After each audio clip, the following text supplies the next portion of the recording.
انس رضی اللہ تعالیٰ عنہ فرماتے ہیں کہ ایک صحابی کے گھر کسی نے بکرے کی سری تحفے کے طور پر بھیجی. کیا بھیجی بھائی؟ بکرے کی. ہمارے ہاں کوئی کسی کو بکرے کی سری تحفے میں بھیج دینا تو پہلا تاثر کیا جائے گا؟ کچھ جادو ہے اس نے نا کچھ پڑھ کے بھیجا ہے. بھائی وہ صحابہ تھے، حضور کے براہ راست تربیت یافتہ تھے، ان کے اذہان اس قسم کے توہم پرستی سے بالکل کیا تھے بھائی؟ پاک تھے.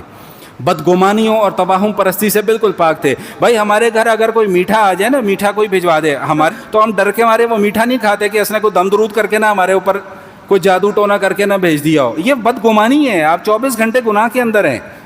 اگر آپ کسی بدگمانی میں مبتلا ہو گئے کہ جی اسے کسی نے جادو تو نہیں کروا دیا، تو یہ آپ بدگمانی کا گناہ کر رہے ہیں، اور جب تک یہ بدگمانی دور نہیں ہوگی وہ بدگمانی کا گناہ لکھا جاتا رہے گا. تو حضرت انس فرماتے ہیں کہ وہ کسی نے ایک سری ایک صحابی کے گھر بھجوا دی. اچھا اب وہ صحابی اس سری کو دیکھنے کہہ رہے ہیں نہیں یار میرا جو پڑوسی ہے نا، میرا بھائی، وہ مجھ سے زیادہ ضرورت مند ہے. انہوں نے ان کے گھر بھجوا دی. ان کے گھر جب سری پہنچی انہوں نے کہا نہیں میرا دوسرا بھائی جو میرا پڑوسی ہے وہ مجھ سے زیادہ ضرورت مند ہے. انہوں نے ان کو بھجوا دی. حضرت انس رضی اللہ تعالیٰ عنہ فرماتے ہیں کہ وہ گھوم پھر کر 7 گھروں سے گھوم پھر کر پھر اس پہلے والے صحابی کے گھر آ گئی. یہ ہیں ہمارے رول ماڈلز. اللہ کریم ہم سب کو اس پر عمل کرنے کی توفیق عطا فرمائے.